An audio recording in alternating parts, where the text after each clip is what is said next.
사람이 살아가다 보면 더 이상 나는 살아야 될 이유가 없다고 생각될 때가 있습니다. 갑자기 인생 길을 걸어가다가 절벽을 만나서 길이 없는 것처럼 나는 더 이상 어떻게 살아갈까 하는 그런 순간들을 우리는 경험할 때가 참 많습니다. 그런데 이 위기를 넘기는 사람과 이 위기 앞에 주저앉는 사람들이 있는데, 위기를 넘기는 사람의 특징을 봤더니 한 세 가지 요소가 있더라고요. 첫째는 삶의 의미를 발견하면 어떤 어려움도 이겨내더라고요. 아우슈비츠라는 여러분 잘 아시는 그 유대인 포로 수용소, 죽음의 수용소에서도 살아남는 사람들 보면 자기가 오늘도 살아야 될 이유와 의미를 깨닫는 사람들은 살아나는 거예요. 아무리 어려움이 있어도. 두 번째는 삶의 목표가 있는 사람은 그 어려움을 이겨내더라고요. 내가 반드시 이것을 해야지. 그 목표가 있는 사람은 그것을 하더라고요.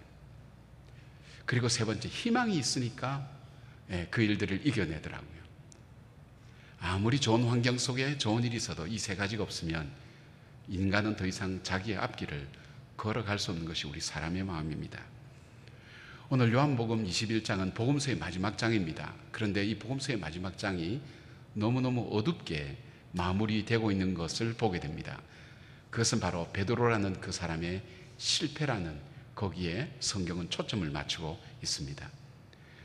우리가 이렇게 연상할 수 있죠. 베드로가 동이 터오는데 그물을 걷어 올리는데 한 마리 고기도 밤새도록 잡았지만 잡지 못하고 빈 그물 걷어 올릴 때 베드로의 쓸쓸했던 심정을 우리는 눈으로 상상해 볼 수 있습니다.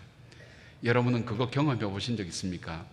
하루에 아침에 동은 터오는데 그 하루를 살아갈 힘이 없어서 어떻게 살지, 맥없이 떠오르는 그 태양을 바라보면서 망연자실한 그런 경험들을 갖고 있나요?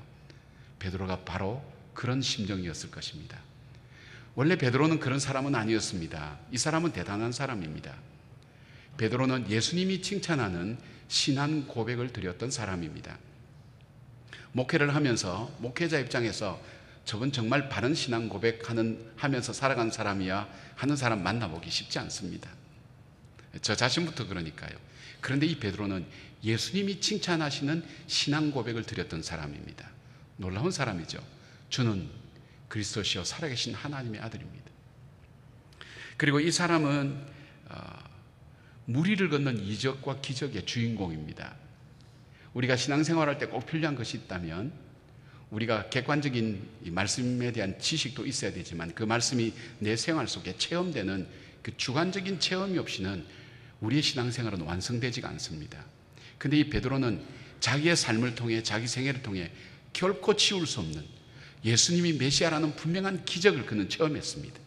풍랑이 일어치는 그 바다를, 주님 나로 하여금 걷게 하소서, 그래서 풍랑이 몰아치는 그 바다를 걸었던 이적과 기적을 자기 삶에 간직하고 있는 사람입니다. 목회할 때 보면, 특별한 사람 보면 하나님을 만난 특별한 체험이 있어요. 경험이 있어요. 전 제 얘기가 정말 소중하고 중요하다 할 때는 배경음악이 깔리는 그런 경향이 있습니다. 고맙습니다. 그리고 이 베드로는 신념의 사람입니다. 사람이 신념이 없는 사람이 어디 있습니까? 여러분 신념 다 있잖아요. 인생은 이래야 된다고. 그렇지만 이 신념이 언제 꺾이죠? 우리가 생계 문제와 가족 문제가 연결되면 우리의 신념은 꺾여버립니다. 근데 이 베드로는 어떤 사람입니까? 신념을 위해서 가족을 버린 사람입니다. 자기 신념을 위해서 자기 생계를 버린 사람입니다. 그러니까 쉽게 생각하는 사람이 아니에요. 내가 옳다고 하는 이 신념을 위해서 생명을 걸고 사는 그런 사람이었습니다. 그리고 베드로는 의리의 사람입니다. 자기가 사랑하는 그 주인을 위하여, 저 선생님을 위하여 로마 병정들이 죽이러 올 때 어부인 그가 칼을 들고 예수님을 지키겠다고 맞섰던 사람입니다. 그리고 또 하나 이 사람 대단한 사람, 다른 사람이 다 주를 떠날지라도 나는 주님을 떠나지 않겠다고 공적으로 밝힌 거죠. 여러분 객관적으로 내 신앙을 이렇게 밝힌다는 건 굉장히 중요한 거예요. 다 주를 떠난다 할지라도 나는 주를 떠나지 않겠습니다. 그렇게 해서 이 제자들 사이에 이 리더 그룹이 되죠. 이 12명밖에 안 되는 이 제자지만 이 제자들 이끌기가 얼마나 힘든지 모릅니다. 이 제자들 12명 중에 적어도 4명은 가슴에 칼을 품고 다니는 사람입니다. 마음에 들지 않으면 누가 옆에서 좀 도와주시기 바랍니다. 진동으로 좀 이렇게 해주시면 참 좋겠습니다. 저희 처남이 이비인후과 의사인데 귀를 이렇게 치료받으러 와서도 핸드폰이 오니까 받으시더라는 거예요. 자기가 충격받았대요, 의사로서. 예.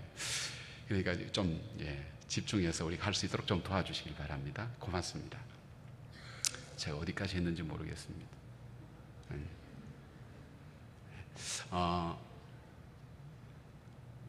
베드로가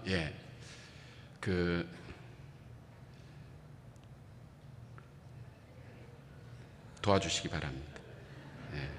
제가 지금 이 원고를 보는 것 같지만 여러분과 대화하면서 하기 때문에 맥이 끊겨버리면 제가 찾는데 시간이 걸립니다. 옛날에는 안 그랬는데 요즘 들어서 그런 것 같아요. 성령께서 또 여러분 마음속에 인도해 주시라 믿습니다. 그건 상관없이 넘어가겠습니다. 제자들 중에 4명이 칼을 품고 있는 사람입니다. 여러분이 공동체 안에 적어도 12명이라는 이 공동체 안에 그러니까 한 20% 되나요? 20%까지는 안 되겠죠. 그 인원이 가슴에 칼을 품고 나하고 마음이 맞지 않으면 언제든지 너를 죽이겠다고 하는 사람하고 한 공동체를 이룰 수 있을까요? 그리고 이 가슴에 칼을 품고 다니는 사람보다 더 힘든 사람이 있어요. 의심하는 사람이에요. 회의적인 사람, 부정적인 사람. 그거 될까요? 여러분, 저는 부정적인 사람이 일을 이루는 것을 본 적은 없어요. 그러나 그 한 사람이 다 된 일을 못하게 만드는 건 많이 봤어요.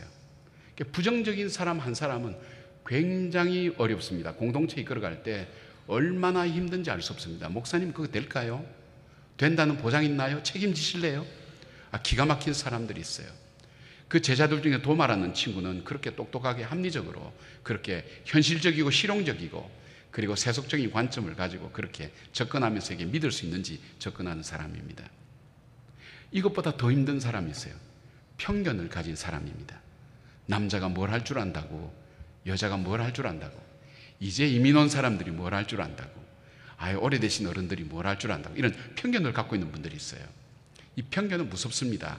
이 편견이 없으면 지상의 70%의 전쟁을 줄일 수 있다고 합니다. 편견 있는 사람은 절대 자기 생각 안 바꿉니다. 자기 관점 가지고 세상을 평가하고 사람을 바라보죠. 그런데 이것보다 더 힘든 사람이 있다면 속을 알 수 없는 사람입니다. 가룟 유다 같은 사람. 이 12명 그룹의 리더라 그러면 여러분 대단한 사람입니다. 옛날에는 밖에서 이리 오너라 그러면 문이 열렸는데 요즘은 이리 오너라 그러면 안에서 네가 오너라, 요즘 그런 세상입니다. 무서운 세상입니다. 그래서 요즘 리더십의 책이 엄청나게 많이 쏟아진 이유가 안 되니까 그런 거예요. 가정 안에서도 자녀들이 부모 말을 안 듣는 거예요. 여러분, 그 가운데 수석 제자로서 이 제자 그룹을 이끌었다는 것은 베드로의 역량은 대단한 사람입니다. 그러나 이 본문에 시작되는 요한복음 21장은 베드로는 그런 사람은 더 이상 아닙니다. 그는 실패한 사람이었습니다.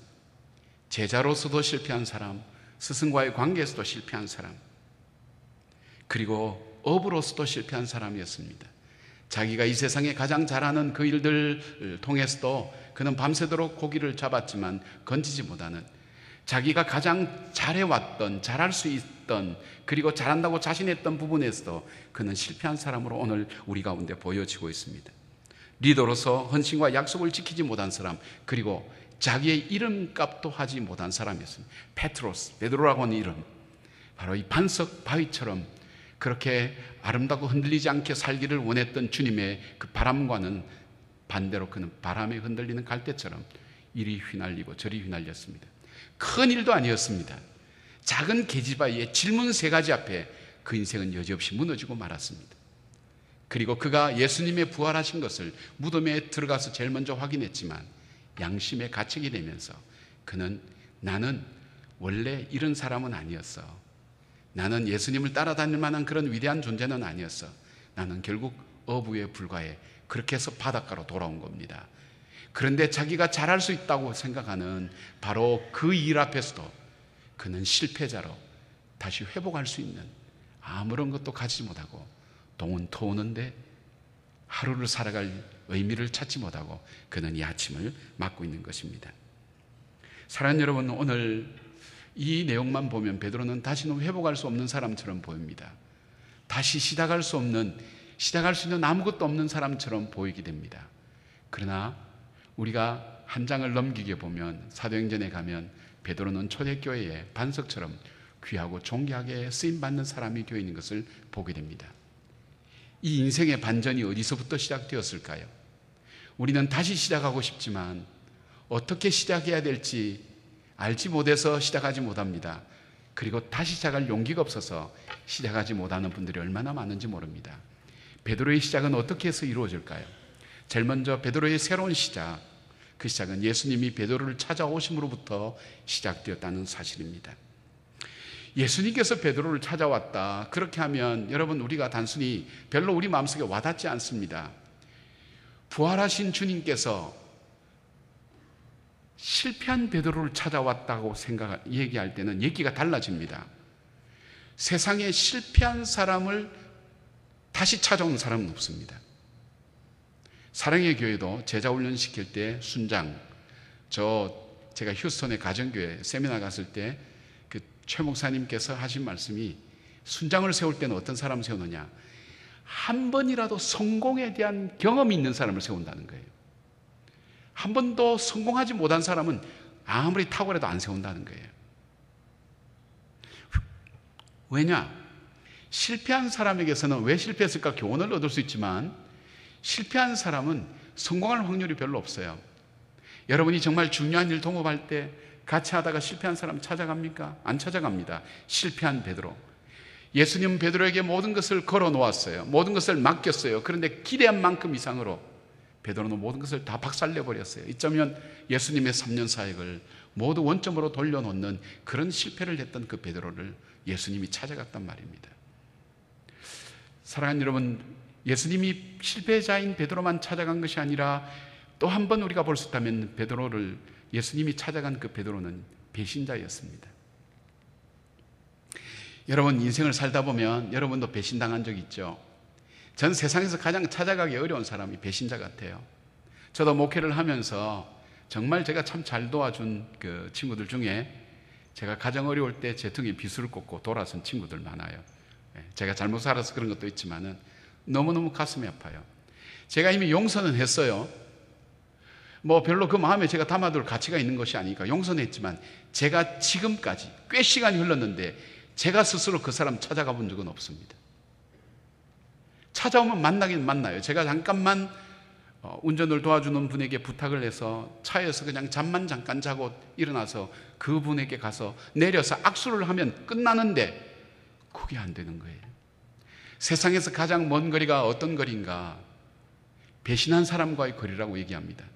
나를 배신한 사람이 여기서부터 걸어오면 내 몸은 나도 모르게 이쪽으로 가고 있는 거예요. 세상에서 가장 가까운 사람은 사랑하는 사람이라면 가장 먼 거리에 있는 사람은 배신한 사람이에요. 지울 수가 없는 거예요. 절체절명의 위기 속에 예수님께서 보고 계신데 작은 계집아이 질문 앞에 나 예수라는 사람 모른다고 부인하며 자기를 오히려 욕하는 그 베드로를 바라보고 그 눈이 마주쳤을 때 예수님의 가슴 속에는 비수가 꽂힌 거예요. 너가 나를 배신하다니. 그토록 큰 소리 치던 너가 나를 배신하다니. 근데 그런 배신자인 베드로를 예수님은 찾아오신 겁니다. 사랑하는 여러분, 우리는 어쩌면 실패자 아닌가요? 여기는 인생을 많이 사신 분도 계시고 살아가신 분도 계신데 어쩌면 여러분 마음속에 이런 마음 들 때가 없습니까? 지금 이것이 내가 원했던 나의 모습은 아니었는데, 내가 원했던 나의 모습은 이게 아니었어.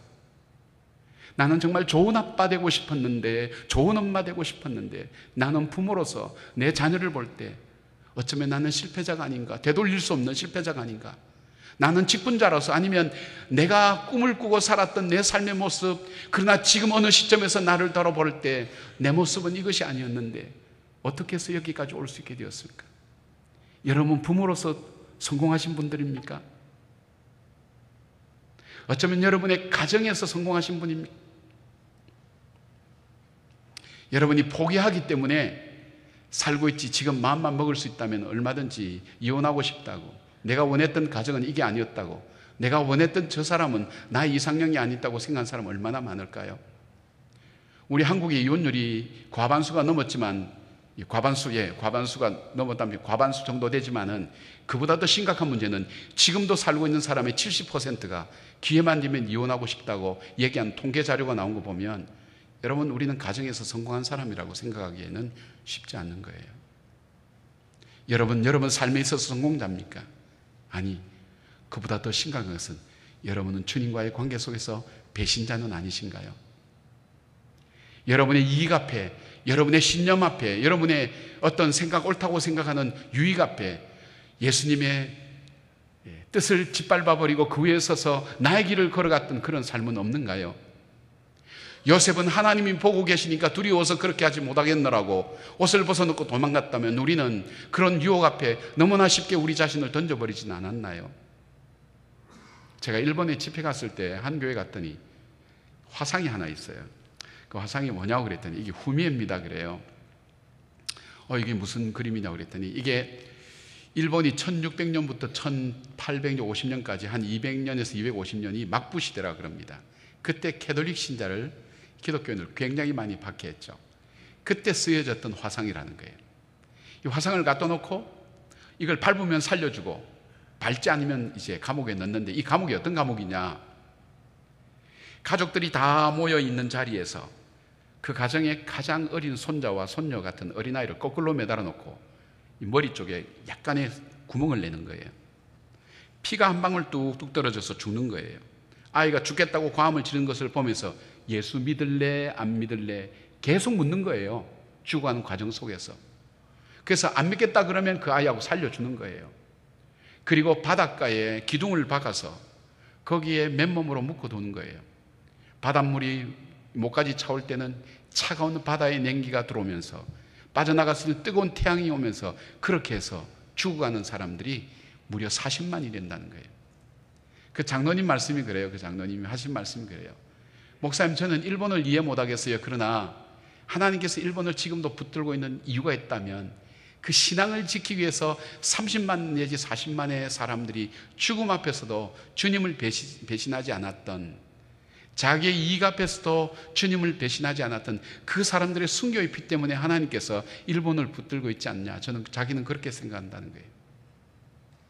여러분은 어떠세요? 생활과 삶 가운데 정말 내가 믿는 그 주님, 나의 구세주요 나의 주님, 내 삶의 주인이라는 그 주님을 정말로 신실하게 섬기면서 배신자로 살아오진 않았나요? 그렇다면 여러분, 오늘 주님께서 우리는 예배 드릴 때 이 예배 가운데 주님이 임재하시는 것을 믿습니다. 주님 임재하면, 만약에 주님의 임재하심 우리가 믿지 않으면 이것은 지금 이 강연회가 됩니다. 강연회는 아무 의미가 없습니다. 주님께서 오늘 이 자리에 임재하셔서 이 자리에 역사하시고 내 삶을 바꾸어 주시고 나와 함께 하신다는 확신과 믿음이 이 예배를 예배되게 하는 겁니다. 그렇다면 주님께서 오늘 이 예배에 참석하실 이유가 어디 있다고 생각하십니까? 주님께서 베드로를 찾아가셨어요. 여러분 주님과 만나지 않으면 내 신앙생활은 의미가 없는 거예요. 주님께서 내 인생 속에 찾아올 이유가 있다면 무엇이라고 생각하세요? 내가 성품이 착했어요? 교회 직분을 가지고 있었어요? 내가 헌금을 많이 했어요? 봉사를 많이 해서? 주님이 그래서 우리를 찾아오실 수 있을까요? 배신자의 실패자인 나를 주님이 찾아올 이유가 나에게 어디 있다고 생각합니까? 하나님의 아들 부활하신 그 주님께서 실패자요 배신자인 나를 찾아올 이유가 어디 있다고 생각하십니까? 주님 안 찾아옵니다. 그럼에도 불구하고 주님이 여기 오실 수 있는 이유가 있다면 내가 죄인이기 때문입니다. 내가 온 것은 의인을 위하여 온 것이 아니라 죄인을 위하여 왔다는 주님의 언약과 약속 때문입니다. 또 하나, 주님께서 이 시간 찾아와서 임재하시는 또 하나의 이유가 있다면 주님이 아니면 우리를 다시 일으켜 세울 분이 없습니다. 가족이 힘이 됩니다.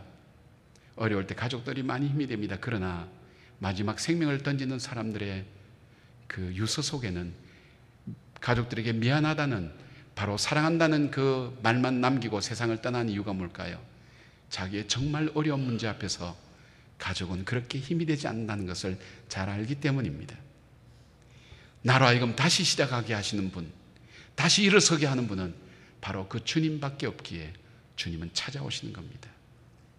사랑하는 여러분, 우리의 회복은 주님께서 내 삶 속에 찾아오심으로 회복이 시작된다는 것을 아시길 바랍니다.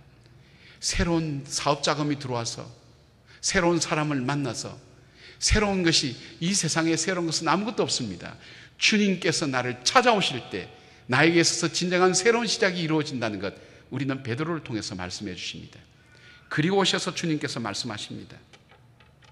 묻습니다. 너가 정말 고기를 잡았느냐? 여기에 이 고기는 뭐냐? 우리가 차 뒤에 붙이고 다니는 익투스라는 그 단어가 아닙니다. 프로스파기온이라는 단어인데, 이 단어는 뭐냐면 어부가 찾기를 원하는 이 고기를 의미할 때 이 단어를 씁니다. 내가 그토록 일평생 수고하고 애써서 나는 이것을 위해서 살아왔다는 그것이 너 삶 속에 정말 너에게 만족과 기쁨을 주더냐? 주님께서 오늘 우리에게 그렇게 묻는 거예요. 내가 학위만 받을 수 있다면, 내가 돈만 벌 수만 있다면, 내가 저 형제와 자매와 결혼할 수만 있다면, 내 자녀가 좋은 대학에만 들어갈 수만 있다면, 내가 건강만 회복할 수 있다면, 그렇게 해서 이루어졌다면 그것이 정말 너가 원했던 삶이란 말인가? 주님께서 그렇게 묻는 거예요. 저는 27살에 미국 메릴랜드 대학에서 물리학 박사 만난 천재 같은 그 분을 한번 만났어요. 이분은 자기는, 요즘은 뭐 박사들이 많지만 그 당시에는 박사들이 없을 때에 27살 나이에 물리학 박사 받았다면 천재거든요. 자기는 이 학위 받기 위해서, 자기만 받으면 세상이 내 것처럼 그렇게 느껴진다는 거예요. 그래서 그는 가족도 포기하고 건강도 포기하고 친구도 포기하고 학위만 받기 위해서 최선을 다해서 살았다는 거예요. 학위를 받았어요. 그날은 세상이 모두 자기 것처럼 그렇게 보였다는 거예요. 그러나 학위 받고 그 다음 날, 이제 나는 뭐하지? 그런 생각이 폭풍처럼 자기 마음속에 몰아오면서 깊은 절망감과 우울감이 자기 인생을 지배하면서 예수 그리스도를 통해서 다시 일어난 얘기를 제가 들었어요. 주님이 묻습니다. 그래, 너가 성공이라고 얘기하는 것, 너가 이것만 있으면 내 인생 행복할 거야 하는 그것이 정말 너가 원했던 너 삶의 모습이더냐? 그러면서 주님께서 이 말씀하시는 거예요. 그물을 배 오른편에 던져라. 여러분, 이것은 누가복음 5장에 예수님께서 베드로를 처음 만났을 때의 말씀과 오버랩이 됩니다. 그날도 베드로는 이상하게 고기를 한 마리도 잡지 못한 거예요. 근데 목수인 예수님이 오시더니 오른편에 그물을 던지라고 그렇게 얘기를 하는 거예요. 깊은 데로 가서 그물을 던지라고 얘기하는 거예요.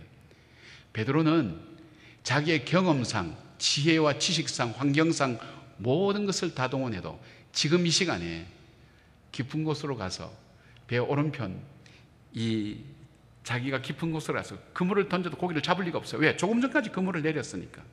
자기 경험상 불가능한 거예요. 그런데 이 베드로가 던진 유일한 이유가 있어요. 이 누가복음 보면 시간상의 어떤 의미가 있는데, 자기 장모의 병을 낫게 해줬기 때문에 은혜 갚는 차원에서 그렇게 했는지 몰라요.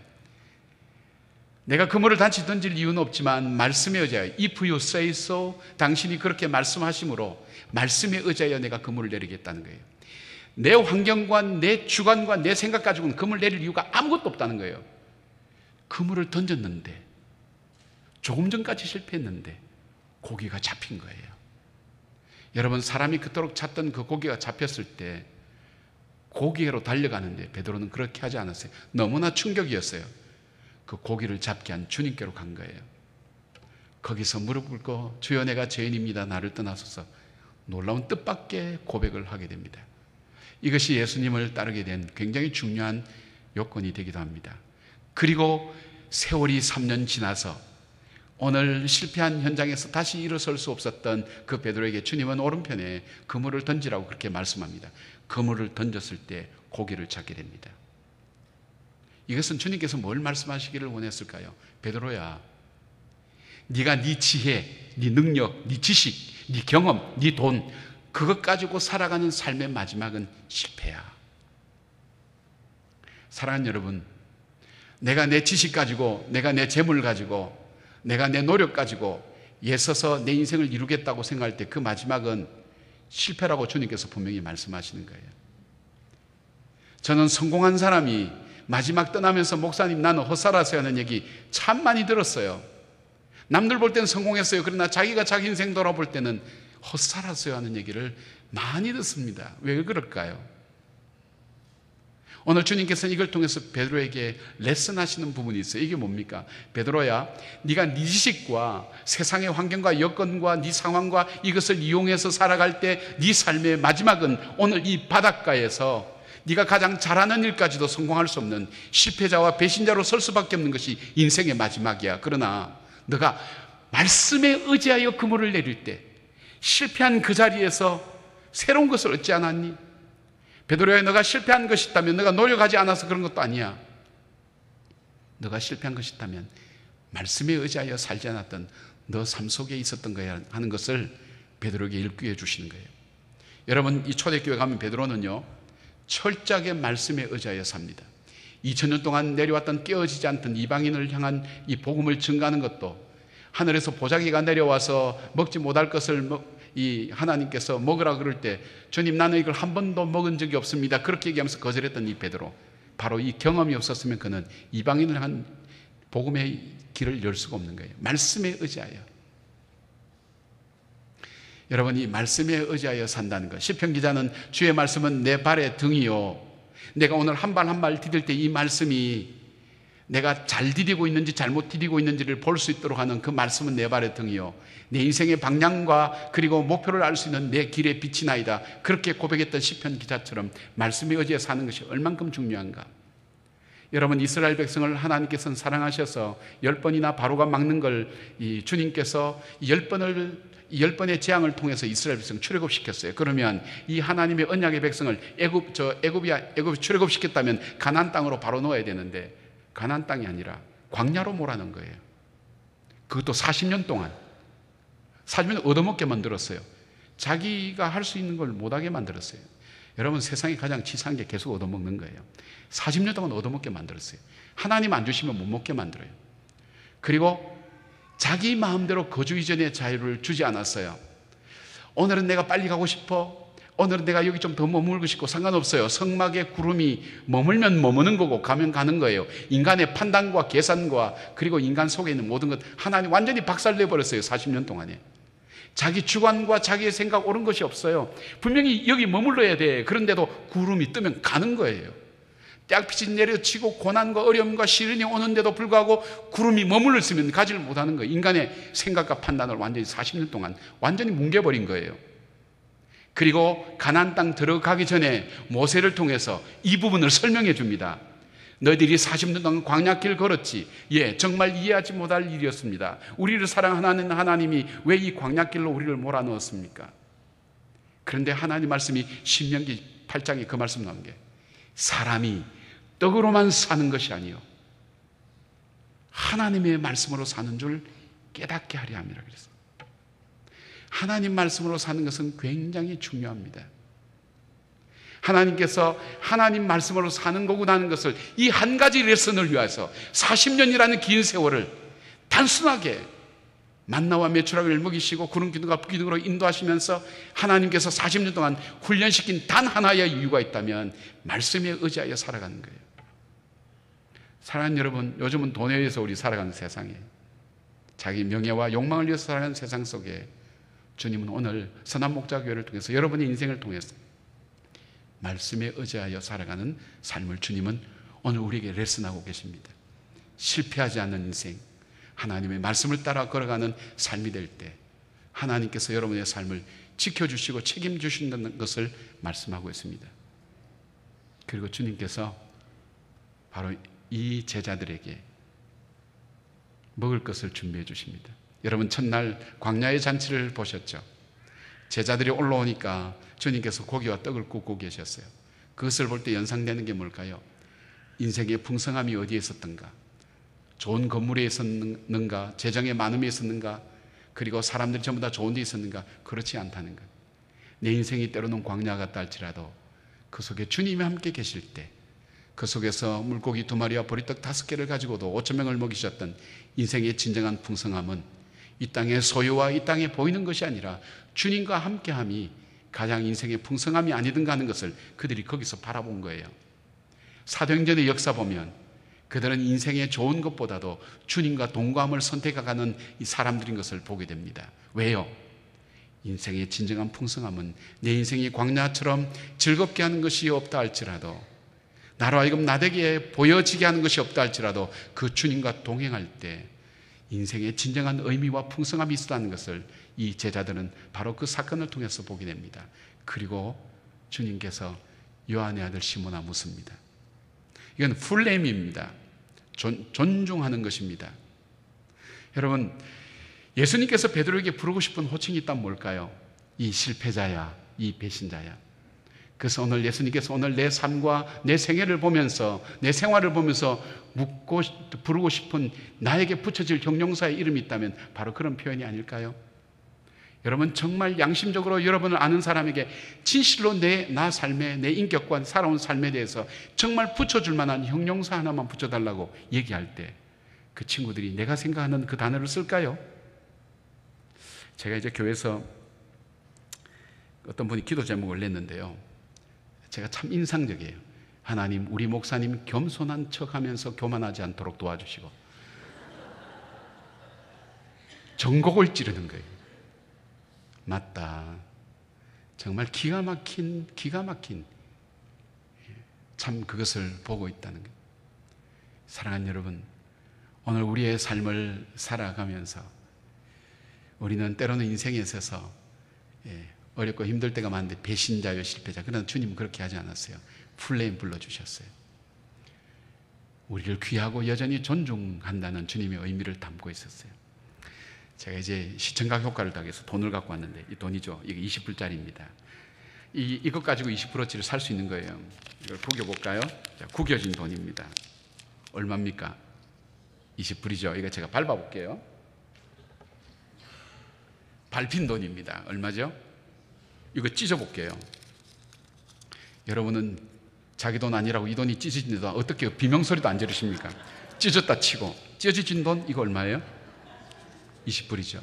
여러분, 이 돈은요, 이곳을 발행한 곳에서 가치를 부정하지 않으면, 취소시키지 않으면 이 돈은 그대로 가치가 있습니다. 구겨지든 밟히든 찢기든. 여러분, 우리는 인생을 살다 보면 우리의 인생이 구겨질 때가 있어요. 우리 인생이 밟힐 때가 있어요. 때로는 우리 인생이 찢어졌다고 더 이상 희망이 없다고 생각될 때에도 나를 향한 하나님의 사랑은 여전합니다. 아니야, 나는 너를 죄와 허물을 따라 보지 않아. 다윗의 고백입니다. 나를 허물과 죄를 따라 보지 않으신 하나님, 하나님의 자비와 긍휼로 나를 보신 주님, 여전히 나는 죄인이지만 나를 귀하게 보시고 나를 사랑하시는 그 주님, 베드로야, 너는 여전히 나에게 있어서 소중한 존재란다. 너는 여전히 나에게서 나의 사랑이란다. 주님께서 베드로에게 그 말씀하시는 거예요. 오늘 주님께서 이 예배를 통해서 여러분 속에 주시는 회복의 레슨이 있다면 말씀에 의지하여 너 인생을 다시 시작하지 않겠니? 그리고 너는 실패자라고 얘기하지만 아니야, 나에게 있어서 너는 소중한, 나의 소중한 자녀야, 나의 소중한 아들이야, 딸이야. 그리고 묻습니다. 네가 이 사람들보다 나를 더 사랑하느냐? 베드로는 거기에 할 말이 없죠. 주님께서 3번이나 반복합니다. 이 3번 반복이라는 것이 굉장히 중요한 의미가 있습니다. 여러분, 오늘 가서 실습을 해보시기 바랍니다. 여러분, 아내 되신 분들이 남편이 딱 들어오면 현관에서 여보 나 사랑해요 그러면 아마 보통 남편들 그렇게, 이 사람 왜 이래? 보통 그렇게 합니다. 그리고 밥 먹을 때 눈을 보면서 여보 나 사랑해요 그러면 두 번째 보편적인 남편의 대답, 당신 뭐 사고 싶은데? 그렇게 얘기합니다.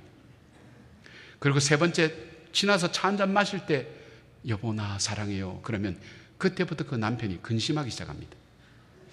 내가 비자금을 저 책 속에 숨겨놨는데 그걸 이 여자가 발견했나? 어제 미스킴하고 차 마셨는데 그걸 봤는가? 자기를 돌아보기 시작하는 거예요. 베드로가 지금 그렇습니다. 첫 번째, 두 번째 대답은 자신 있겠지만 3번째 대답, 주께서 나를 아시나이다. 안다는 것은 기노스코라는 이 단어는 경험해서 안다는 거예요. 나를 주님 알지 않습니까? 제가 주님을 사랑하지 못하고 실패할 존재라는 거 알지 않습니까? 그러나 제 마음속에 주님을 사랑하고 싶은 그 마음이 있다는 것 주님 알지 않습니까? 그때 주님께서 말씀하시는 게 내 양을 먹이라. 주님이 가장 베드로를 만나면 하고 싶었던, 부탁하고 싶었던 표현이 바로 내 양을 먹이라는 것입니다. 그런데 주님은 그가 가장 강할 때, 성공했을 때 하지 않았어요. 아무것도 시작할 수 없는, 아무것도 없을 때에 그때 주님은 가장 귀중한 소망을, 미션을 그에게 맡깁니다. 왜요? 자기 힘으로 하는 게 아닙니다. 내 양을 먹이라. 사랑하는 여러분, 오늘 나는 내 가정에 짐을 지고 갈 수 없어. 내 인생에 짐을 지고 갈 수 없어. 교회의 무거운 짐을 나는 지고 갈 수 없어. 그럴 때 주님께서 여러분 마음속에 찾아오십니다. 너도 나에게 너무 무거운 짐이었어. 그러나 내가 너를 살리기 위해서 십자가에서 내 아들을 나는 죽였어. 너가 나를 욕할 때에도, 너가 연약해서 가치가 없을 때에도, 내가 죄인 됐을 때도 나는 너를 포기치 않았어.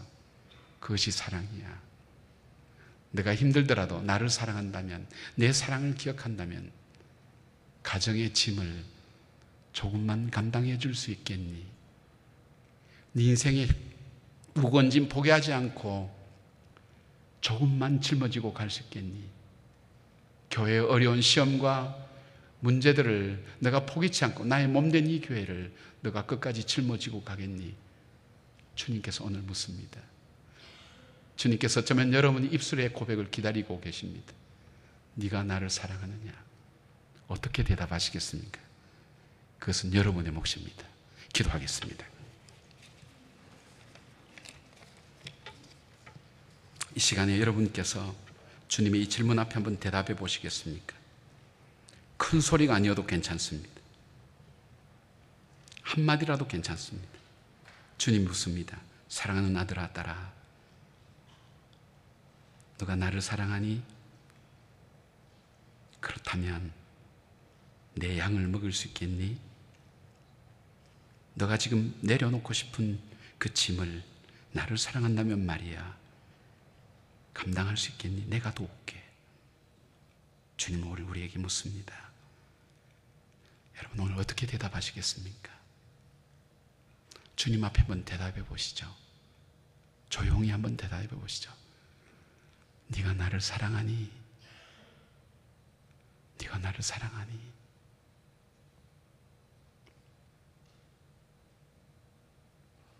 사랑하는 주님, 주님을 사랑하기에 크고 놀라운 선택을 냈던 주님의 자녀들이 이 자리에 있습니다. 그러나 그 사랑이 끝이 아니라 우리가 메고 싶지 않는 그 짐, 던져버리고 싶은 그 짐을, 가정의 짐, 자기 자신의 짐, 교회의 짐을 어깨에 메고, 나를 어깨에 메고 사랑하셨던 그 주님처럼 걸어가기를 결단하는 사랑하는 주님의 백성들 위해 성령 하나님 이 시간 임재하여 주셔서 저들의 걸음걸음이 주 앞에 아름답고 복된 걸음 될 수 있도록 도와주시옵고, 주님을 사랑하는 사람들의 걸음이 될 수 있도록 주여 한 분 한 분의 머리 위에 생애와 삶 가운데 은혜와 복을 내려 주시옵소서. 다시 시작할 은혜를 우리에게 주시기를 원하옵고 예수님 이름으로 기도드립니다. 아멘.